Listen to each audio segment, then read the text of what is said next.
Good morning students. आज की class को स्टार्ट करने के पहले मैं फिर से एक बार आग्रह कर रहा हूं आप सभी से कि आप सब हमारे चाणक्य कॉलेज ऑफ एजुकेशन के यूट्यूब चैनल को सब्सक्राइब करें, लाइक करें और शेयर करें।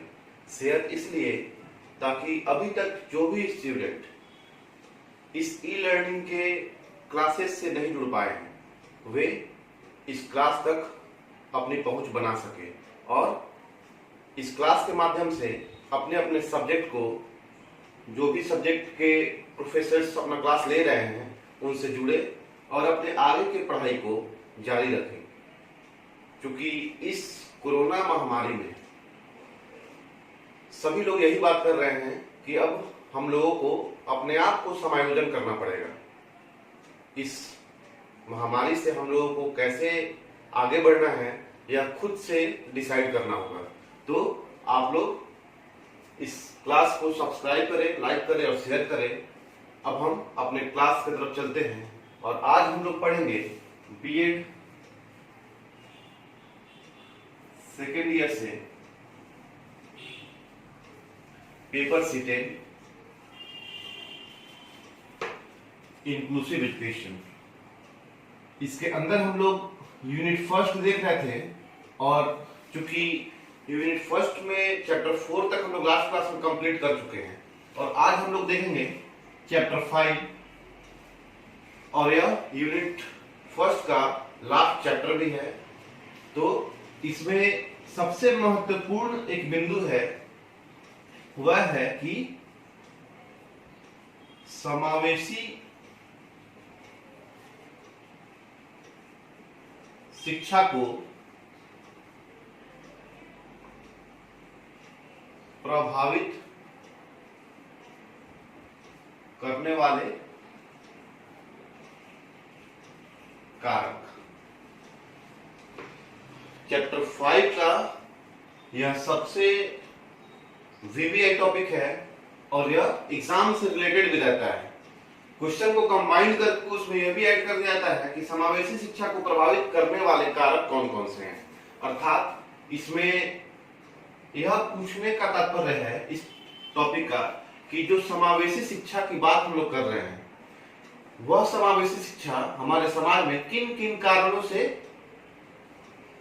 बाधित होने का काम पूरा कर पाती है। तो ऐसे कौन कौन से कारक हैं जो समावेशी शिक्षा को बाधित करते हैं, हमें उसी को इस टॉपिक के अंदर देखना है और यह चैप्टर 5 का सबसे इंपॉर्टेंट टॉपिक है। तो आइए हम देखते हैं कि समावेशी शिक्षा को प्रभावित करने वाले कारक कौन कौन से हैं। हमें इस टॉपिक के अंदर देखना है कि समावेशी शिक्षा को प्रभावित करने वाले कारक। इसको समावेशी शिक्षा को प्रभावित करने वाले कारक कौन कौन से कंपोनेंट हैं जो इंक्लूसिव एजुकेशन को प्रभावित करते हैं। तो पॉइंट वाइज हम देखेंगे कि समावेशी शिक्षा को प्रभावित करने वाले कारक निम्नलिखित हैं और वे बिंदुवार इस प्रकार से हैं, जिसमें पहला आता है कि शिक्षार्थियों में विविधता, दूसरा शिक्षकों की तैयारी, तीसरा जो आता है वह है भौतिक सुविधाएं, चौथा जो आता है संसाधनों की उपलब्धि और पांचवा मूल्यांकन व्यवस्था। तो ये 5 प्रकार हैं और 5 कारक हैं जो समावेशी शिक्षा को प्रभावित करने वाले कारक माने गए हैं। अब हम लोग इसे बिंदुवार समझने का प्रयास करेंगे कि आखिर इसके अंदर कौन कौन सी बातों को निहित किया गया है, जिससे यह साबित हो जाता है कि समावेशी शिक्षा को प्रभावित करने वाले कारक यही 5 हैं। तो आइए हम लोग आगे चलते हैं और हर एक बिंदु को डिटेल्स में देखते हैं। जो पहला कारक है वह यह है कि शिक्षार्थियों में विविधता। विविधता से तात्पर्य है किस चीज का? विभिन्नता से। और किसके बारे में विविधता हो रही है? शिक्षार्थियों की। तो यहाँ पे हम कह सकते हैं कि यहाँ बात हो रही है व्यक्तिगत विभिन्नता की, और हम जानते हैं कि व्यक्तिगत विभिन्नता से तात्पर्य है कि इस संसार में प्रत्येक व्यक्ति एक दूसरे से किसी न किसी प्रकार से, किसी न किसी तरीके से क्या है, विभिन्न है, अर्थात एक दूसरे से अलग है। तो यहाँ शिक्षार्थियों की अगर हम बात करते हैं कि शिक्षार्थियों में विविधता, तो हम कह सकते हैं कि एक ही समूह में पढ़ने वाले बच्चों के अंतर्गत सारे के सारे बच्चे एक दूसरे से भिन्न हैं, उनकी क्षमताएं अलग है एक दूसरे से, उनके व्यवहार अलग है एक दूसरे से, उनकी जो अधिगम क्षमता है वो अलग है एक दूसरे से। तो हम कह सकते हैं कि यह काम इसलिए कठिन हो जाता है, अर्थात समावेशी शिक्षा का कार्य इसलिए भी कठिन हो जाता है कि शिक्षार्थियों में विविधता पाई जाती है। तो जब विविधता पाई जाएंगी तो क्या होगा, जब विविधता पाई जाएंगी तो वहां पे एक समूह में बैठा कर पढ़ाना सारे विद्यार्थियों को जो विभिन्न वातावरण से आए हुए हैं और खुद अपने आप में व्यक्तिगत विभिन्नता को लिए हुए हैं, उन सारे विद्यार्थियों को एक समूह में बैठाकर पढ़ाना एक टफ टास्क होगा। और वहां पे यह सब किसको प्रभावित करती है, समावेशी शिक्षा को प्रभावित करने का काम करेगी। तो शिक्षार्थियों में जो विविधता पाई जाती है वो कहीं ना कहीं समावेशी शिक्षा को प्रभावित करती है, और ये होना भी लाजमी है, क्योंकि जब विभिन्न प्रकार के विभिन्न क्षमताओं वाले विद्यार्थी अगर एक समूह में बैठेंगे तो समावेशी शिक्षा कहीं ना कहीं किसी न किसी तरीके से अपने आप को प्रभावित कर लेगी। तो यहाँ पे हम देख रहे हैं कि शिक्षार्थियों में जो विविधता है वह पहला कारक है जो समावेशी शिक्षा को प्रभावित करती है। अब हम बढ़ते हैं दूसरे कारक की तरफ, जो है शिक्षकों की तैयारी। चूंकि अगर हम बात करते हैं शिक्षकों की तैयारी की, तो अगर हम बात करते हैं शिक्षकों की तैयारी की तो हम कह सकते हैं, क्योंकि काम कहां हो रहा है, समावेशी शिक्षा में। और समावेशी शिक्षा में क्या होता है, समावेशी शिक्षा में होता है कि जहां सामान्य बालक और विशिष्ट बालक को एक जगह, एक विद्यालय में, एक कक्षा के अंतर्गत शिक्षा दी जाती है। तो वहां पे शिक्षकों की तैयारी इस बात को प्रभावित करने का काम करती है, क्योंकि अगर समावेशी शिक्षा में शिक्षकों को पढ़ाना है तो सबसे पहले यह क्लियर और डिसाइड कर लेना होगा कि इस शिक्षा पद्धति में वही शिक्षक अपने आप को कंफर्ट कर सकते हैं जो उस प्रकार का प्रशिक्षण प्राप्त किए हुए हों। अर्थात जहां विविधता की बात हो रही है तो शिक्षकों को यह विविधता पहचान करने की क्षमता होनी चाहिए, और यह क्षमता कब होगी, जब उसे अच्छा से अच्छा प्रशिक्षण दिया जाएगा। जब वैसे शिक्षकों को जो समावेशी शिक्षा में काम कर रहे हैं उन्हें क्या, किस चीज की आवश्यकता है, अच्छे प्रशिक्षण की आवश्यकता है, ताकि वे अपने आप को प्रूफ कर सके और समावेशी शिक्षा के अंतर्गत जो भी बच्चे इस शिक्षा पद्धति से जुड़े हुए हैं उनको शिक्षा देने का काम कर सके और उनको इस समाज में स्थापित करवाने का काम कर सके। तो शिक्षकों की जो प्रशिक्षण का काम यहाँ पे आता है, जो सबसे इंपॉर्टेंट है इस पॉइंट में, कि शिक्षक प्रशिक्षण की व्यवस्था, शिक्षक प्रशिक्षण की उचित व्यवस्था होनी चाहिए। शिक्षक प्रशिक्षण की उचित व्यवस्था होनी चाहिए, जो कि हमारे देश में उतने अच्छे लेवल पे नहीं है। हमारे देश में शिक्षक प्रशिक्षण की व्यवस्था बहुत हाई क्वालिटी की नहीं है, और हम कह सकते हैं कि हमारे देश में शिक्षक प्रशिक्षण की व्यवस्था एवरेज लेवल पे है, उसको बहुत ज्यादा हाई क्वालिटी का हम नहीं बता सकते हैं। तो वहां पे सारे शिक्षक इस प्रशिक्षण से लाभान्वित नहीं हो पाते हैं, जिसका कारण है कि समावेशी शिक्षा को प्रभावित करने का काम कौन करता है, शिक्षकों की तैयारी। जब शिक्षक तैयार नहीं होंगे तो कैसे समावेशी शिक्षक की बात करेंगे। एक छोटे से एग्जांपल में हम कह सकते हैं कि अगर हम किसी कार्य को करने के लिए तैयार नहीं है, फाइनेंशियली अगर ट्रेनिंग की बात की जाए तो ट्रेनिंग के द्वारा, चाहे किसी भी तरीके से अगर हम किसी कार्य को करने के लिए तैयार नहीं है तो हम वो कार्य को कैसे करेंगे, जब हम उसके बारे में जानते ही नहीं उस कार्य में कि उस कार्य में हमको करना क्या है तो हम कर कैसे पाएंगे। तो यहाँ पे इसी बात को भी नोट किया गया है कि शिक्षकों की जो तैयारी है वह कहीं ना कहीं समावेशी शिक्षा को प्रभावित करने का काम करती है। क्यों करती है प्रभावित करने का काम, क्योंकि शिक्षकों को उचित व्यवस्था प्रदान नहीं की जाती है, शिक्षकों को उचित शिक्षक प्रशिक्षण प्रदान नहीं की जाती है। तो ऐसे निम्नलिखित कारण है जिससे शिक्षक कहीं ना कहीं पिछड़ जाते हैं और वह समावेशी शिक्षा को प्रभावित करने का काम कर डालते हैं। जो थर्ड पॉइंट है, जो हम लोग आगे आ रहे हैं थर्ड पॉइंट की तरफ, इसमें है भौतिक सुविधाएं की बात की गई है। भौतिक सुविधाएं, भौतिक सुविधाएं से तात्पर्य है कि भौतिक सुविधाएं भी कई बार समावेशी शिक्षा को प्रभावित करने का कार्य करती है। भौतिक सुविधाएं से तात्पर्य है कि समावेशी शिक्षा के अंतर्गत बच्चों को पढ़ाने के लिए, क्योंकि इसमें सामान्य बालक और विशिष्ट बालक दोनों प्रकार के बालक आते हैं, तो इस प्रकार के बालकों को समावेशी शिक्षा देने के लिए हमें किस चीज की आवश्यकता होती है? हमें किस चीज की आवश्यकता होती है? अच्छे इंफ्रास्ट्रक्चर की, और अच्छा विद्यालय भवन हो, या हम कह सकते हो कि स्थान,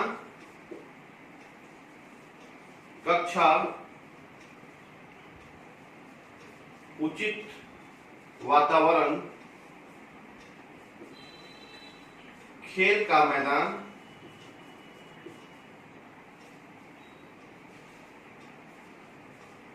स्वतंत्र गति करने की आजादी हो, या हम कह सकते हैं कि दिव्यांग बालकों के लिए भी रैंप वगैरह का व्यवस्था होना चाहिए। और इस भौतिक सुविधाओं के अंदर हम देखेंगे कि इसमें क्लासरूम का अच्छे तरीके से होना, या उचित जगह पे विद्यालय का होना जहां पे दोनों प्रकार के बच्चे आसानी से पहुंच जाए, और खेल का मैदान होना जिसमें बच्चे स्वतंत्र गति से घूमने फिरने के लिए आजाद हों, और दिव्यांग बच्चों के लिए रैंप वगैरह का भी होना, या हम कह सकते हैं कि उचित ट्रांसपोर्टेशन की सुविधाओं का होना, जो भौतिक सुविधाएं के अंतर्गत आती है। तो हमारे देश में आज भी समावेशी शिक्षा को ये भौतिक जो सुविधाएं हैं वह प्रभावित करती हैं, और प्रभावित करने का कारण भी बनता है क्योंकि वैसा डेवलप डिजाइन बिल्डिंग, वैसा डेवलप क्लासरूम, और वैसा डेवलप हम लोग सारा सामग्रियों का व्यवस्था नहीं कर पाते हैं। और जब हम लोग क्लासरूम और स्कूल और खेल का मैदान और वैसा कोई भी व्यवस्था जो समावेशी शिक्षक के अंतर्गत आती है, अगर हम लोग व्यवस्था ही नहीं कर पाएंगे, जो बेसिक नीड है अगर हम उसको पूरा नहीं कर पाएंगे, तो जाहिर सी बात है कि ये भौतिक सुविधाएं जो है प्रभावित करेंगे किसको? समावेशी शिक्षा को। तो कहीं ना कहीं जो भौतिक सुविधाएं हैं, जो हमें बेसिक नीड है भौतिक सुविधाएं की, जैसे हम लोग बात कर सकते हैं कि वॉशरूम की, वॉशरूम ऐसा होना चाहिए जिसमें सामान्य बालक भी आसानी से आ जा सके, और विशिष्ट बालक, दिव्यांग बालक जो शारीरिक रूप से भी दिव्यांग है वो भी आसानी से आ जा सके। और अगर समावेशी शिक्षा की बात की जा रही है तो वहां पे शारीरिक रूप से दिव्यांग बालक जो है उनके लिए थोड़ा सा और ज्यादा हम लोगों को प्रोटेक्ट होना चाहिए, और वैसा व्यवस्था करना चाहिए कि जो शारीरिक रूप से पीड़ित बालक है, दिव्यांग बालक है, उनको चलने फिरने में या कहीं भी आने जाने में या शिक्षा ग्रहण करने में किसी भी प्रकार का कष्ट न हो। लेकिन हमारे देश में आज भी दिव्यांग बालक जो है कहीं ना कहीं पिछड़े हुए हैं, और यही कारण है कि वह अपने आप को हीन समझते हैं और अपने आप को पिछड़ा हुआ पाते हैं। और जो बच्चे पिछड़ जाते हैं तो वे क्या करते हैं? तो वे अपने आप को इस समाज में स्थापित नहीं कर पाते हैं और इस समाज से दूर होते चले जाते हैं। तो कहीं ना कहीं भौतिक सुविधाएं जो हैं वे समावेशी शिक्षा को प्रभावित करने का कार्य करती हैं। उसके बाद हम लोग देखेंगे फोर्थ पॉइंट, संसाधनों की कमी, अर्थात रिसोर्स की कमी। इसको लैक ऑफ रिसोर्स भी कह सकते हैं, लैक ऑफ रिसोर्स।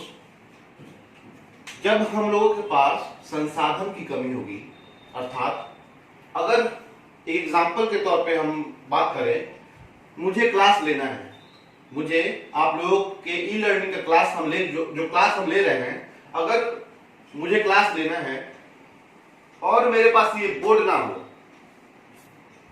हम खुद अपनी बात कर रहे हैं, हम जो भी क्लास लिए हुए हैं, अगर मेरे पास ये बोर्ड ना हो, ये मार्कर ना हो, तो क्या ये संभव था कि मैं ये क्लास को अरेंज कर पाता? नहीं कर पाता, क्योंकि जब मेरे पास संसाधन की कमी होगी तो मैं वो काम को नहीं कर सकता हूं। तो सीधा वही बात कहा गया है इसमें कि संसाधनों की उपलब्धि, जब संसाधनों की उचित उपलब्धि नहीं होगी हमारे पास तो हम समावेशी शिक्षा को क्या करेंगे, प्रभावित करेंगे। और तो इस संसाधनों की अनुपलब्धता में, यहां पे इस संसाधनों की जो अनुपलब्धि हो रही है तो हमें क्या क्या चाहिए, अगर समावेशी शिक्षा को प्रभावित नहीं करने का काम किया जाए तो हमें क्या क्या चाहिए, हमें चाहिए कि स्कूल बिल्डिंग के अंतर्गत, स्कूल बिल्डिंग के अंदर या क्लासरूम में उचित रूप से बैठने की व्यवस्था हो, डेस्क वगैरह उचित रूप से हो, जो बच्चे शारीरिक रूप से दिव्यांग हो उनके लिए बैठने का व्यवस्था उनके शरीर के अनुरूप किया जाना चाहिए। जो बच्चे अपने आप को अनकंफर्टेबल जोन में रख रहे हैं उनका पहचान करना चाहिए कि उनको किस चीज की आवश्यकता है, किस संसाधन की उससे आवश्यकता है। तो वहां पे वैसे संसाधनों की अगर उपलब्धि करवाई जा सके तो वहां पे समावेशी शिक्षा को प्रभावित करने का काम कम किया जा सकता है। तो संसाधनों की उपलब्धि जो है यह एक महत्वपूर्ण बिंदु है, क्योंकि अगर समावेशी शिक्षा हो या कोई किसी भी प्रकार की शिक्षा व्यवस्था हो, अगर वहां पे संसाधनों की उपलब्धता ही मौजूद ना हो तो क्या वो शिक्षा प्रणाली सुचारू रूप से चल पाएगी? बिल्कुल नहीं चल पाएगी। तो वहां पे हमें क्या चाहिए, संसाधनों की जो अनुपलब्धता है उस अनुपलब्धता को उपलब्धता में बदलना होगा। और उपलब्धता के लिए क्या होता है, उपलब्धता के लिए सरकार को और जो भी समाज सेवी जुड़े हुए हैं स्कूल डिवीजन से, और जो भी स्कूल के हेडमास्टर या टीचर्स हैं वे, और जो भी अभिभावक गण हैं वे सारे लोगों को, मतलब पूरे समाज को मिलजुल कर काम करना चाहिए, ताकि रिसोर्स, जो लैक ऑफ रिसोर्स की बात हो रही है, जो संसाधनों की कमी की बात हो रही है, उस कमी को पूरा किया जा सके और समावेशी शिक्षा को प्रभावित करने का काम जो संसाधनों के कारण हो रहा है वह कम हो सके। तो कहीं ना कहीं समावेशी शिक्षा को प्रभावित करने का काम कौन करता है, संसाधनों की अनुपलब्धता। और जो लास्ट पॉइंट है वह है मूल्यांकन व्यवस्था। मूल्यांकन व्यवस्था की अगर हम बात करते हैं तो मूल्यांकन से क्या तात्पर्य है कि इवैल्यूएशन करना, अर्थात इवैल्यूएशन कब होता है स्कूल में, जब हम लोग बच्चों का एग्जाम लेते हैं। और एग्जाम जब लेते हैं तो हमारे पास कौन सी पद्धति है, हमारे पास पद्धति है कि आप लिखित एग्जाम दीजिए स्कूल में, अर्थात लिखित एग्जाम दीजिए और उस लिखित एग्जाम के अनुरूप हम लोग टीचर्स जो भी हैं वे चेक करें कॉपी को और ये बताएंगे कि बच्चा 100 में कितना नंबर लाया है या 50 में कितना नंबर लाया है। तो हमारे पास जो इवैल्यूएशन का टेक्निक है वह थोड़ा सा जटिल है। जटिल इसलिए क्योंकि यह टेक्निक फ्लेक्सिबल नहीं है। अगर हम एक एग्जांपल लेते हैं या एक छोटा सा बात करते हैं कि अगर किसी बच्चे को जानकारी सभी चीज की है और वह लिखने में असमर्थ है, लिख नहीं पा रहा है, अपने भावनाओं को प्रकट लिखित रूप में नहीं कर पा रहा है, तब तो वो बच्चा पिछड़ जाएगा, क्योंकि जान तो सब रहा है लेकिन लिख नहीं पा रहा है। तो वहां पे मूल्यांकन व्यवस्था उस बच्चे के लिए सही नहीं है। और हमारे पास चूंकि दूसरा कोई मूल्यांकन व्यवस्था का पद्धति भी नहीं है, तो कहीं ना कहीं वह बच्चा अपने आप को हताश कर लेगा और हीन भावना से समझेगा, क्योंकि जान तो सब रहा है।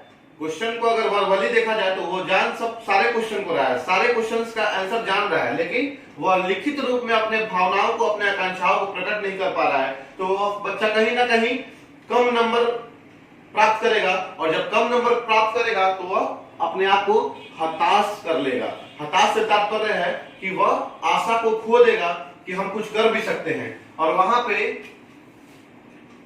हमें क्या चाहिए, एक लचीला मूल्यांकन व्यवस्था चाहिए जो कि हमारे पास उपलब्ध नहीं है। तो कहीं ना कहीं हमारा जो मूल्यांकन व्यवस्था है वह भी समावेशी शिक्षा को प्रभावित करने का कार्य करता है। तो इस प्रकार से हम लोगों ने समावेशी शिक्षा को प्रभावित करने वाले कारक जो 5 प्रकार के हैं, विद्यार्थियों में विविधता, शिक्षकों की जो तैयारी है, और भौतिक सुविधाएं जो हैं, और संसाधनों की उपलब्धि, और लास्ट मूल्यांकन व्यवस्था, इन 5 प्रभावित करने वाले कारकों को हम लोग बहुत ही अच्छे तरीके से, आशा करता हूं कि सारे लोगों को समझ में आया होगा और इसको समाप्त कर चुके हैं। और इस टॉपिक के समाप्त होने के बाद ही, इस टॉपिक को समाप्त करने के साथ साथ हम लोग यूनिट फर्स्ट कंप्लीट कर चुके हैं। तो यूनिट फर्स्ट हम लोग का फाइनली पूरा कंप्लीट हो चुका है। अब हम लोग नेक्स्ट क्लास में कहां चलेंगे? अब नेक्स्ट क्लास में चलेंगे यूनिट 2 के तरफ। नेक्स्ट क्लास जो भी होगा बीएड सेकेंड ईयर का और पेपर C10 का, वो हम लोग यूनिट 2 से स्टार्ट करेंगे। यूनिट फर्स्ट का एक एक चैप्टर, एक एक टॉपिक हम लोग कंप्लीट कर चुके हैं। तो आप लोग उस वीडियो को दोबारा देखिए और उसमें थोड़ा सा बुक का हेल्प लीजिए, क्योंकि सिर्फ वीडियो देखने से काम नहीं चलेगा और उसमें थोड़ा सा बुक का भी हेल्प चाहिए। तो बुक में जो भी टॉपिक्स दिया हुआ है वह आप लोग इस वीडियो के माध्यम से देख के बहुत अच्छे तरीके से समझ जाएंगे, मैं यह आशा करता हूं। और वहां से स्टार्ट करेंगे C10 पेपर का इंक्लूसिव एजुकेशन के अंदर यूनिट 2। Thank you. और लास्ट मैं आप सबों से आग्रह करता हूं और चाणक्य परिवार की तरफ से आग्रह करता हूं कि इस कोरोना महामारी में आप सभी घर में रहिए और सुरक्षित रहिए और अपने आसपास साफ सफाई बनाए रखिए, ताकि इस महामारी से हम लोग लड़ सकें।